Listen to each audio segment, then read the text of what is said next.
नमस्कार दोस्तों, आपका स्वागत है सुनो कहानी चैनल पर।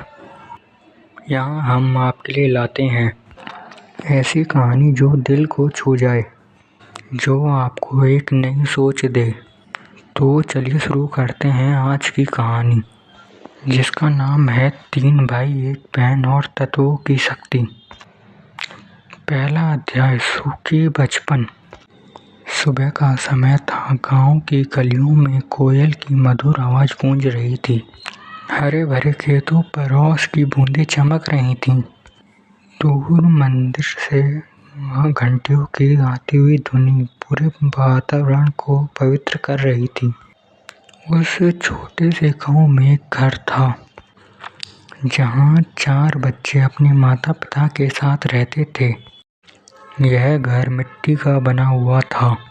छत पर घास और कपड़े बिछे हुए थे, लेकिन उस घर में जो प्यार और अपनापन था, वह किसी महल से कम नहीं था। माँ रसोई में रोटियां सेक रही थी और पिता खेत से लौटकर बच्चों के लिए आम के फल लाए थे। चारों बच्चे आंगन में खेल रहे थे। सब में बड़ा बेटा तमिल मिट्टी के खिलौनों से खेल रहा था।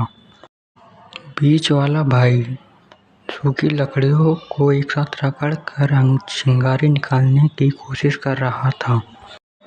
सब में छोटा भाई पानी के भरे हुए घड़े में हाथ डालकर छींटे उड़ा रहा था और सबके पास ठंडी हवा चल रही थी। और बहन लाल रंग की चुनरी ओढ़कर सबको हंसाते हुए बोल रही थी, अरे तुम सब इतना शोर क्यों कर रहे हो? माँ नाराज हो जाएंगी। तमिल मिट्टी का घर बनाते हुए अपनी बहन से बोला, देख बहन, ऐसा घर बनाऊंगा मैं बड़ा होकर। बीच वाला भाई बोला, और मैं आग की तरह सबको हरा दूंगा। मेरा नाम सब डर कर लेंगे। छोटा भाई बड़ी मासूमियत से बोला, मैं तो हवा और पानी की तरह आज़ाद रहूंगा। जब चाहूँगा उड़ जाऊंगा, जब चाहूँगा नहर बन जाऊंगा। बहन सबको देखकर मुस्कुराई और बोली, तुम सब सपने देखो और ये याद रखना, मेरी दुनिया तुम तीनों ही हो।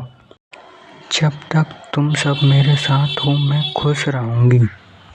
इसी बीच माँ बाहर आई। उसके हाथों में ताज़ा बनी रोटियों की महक थी।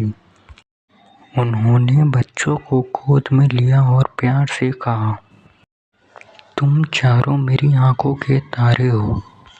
याद रखना, चाहे हालात कैसे भी हों, कभी एक दूसरे का साथ मत छोड़ना।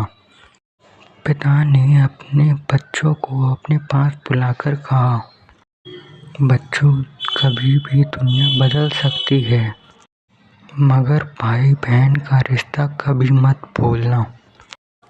यही तुम्हारी सब में बड़ी ताकत है। शाम का समय आया। दिया जलाया गया। माँ ने सबको भोजन परोसा। चारों बच्चे एक साथ बैठकर हंसते खेलते हुए बातें कर रहे थे। उसके छोटे से घर में उस पल जितनी खुशियाँ थीं, उतनी शायद बड़े से महलों में भी नहीं थीं। यहीं हमारा पहला अध्याय खत्म होता है। दोस्तों, अगर ये कहानी आप लोगों को अब तक अच्छी लगी है तो लाइक ज़रूर करें और अपने दोस्तों के साथ शेयर करें। और हाँ, चैनल को सब्सक्राइब करना ना भूलें। और हाँ, इसके दूसरे अध्याय के लिए कमेंट ज़रूर करें। तो दोस्तों, यह था आज की कहानी का पहला अध्याय। यह आपको कैसा लगा कमेंट कर ज़रूर बताएं। आपकी राय हमारे लिए बहुत कीमती है। मिलते हैं अगले अध्याय में। तब तक के लिए धन्यवाद। हाँ, सुनते रहिए। सुनो कहानी दिल से दिल तक।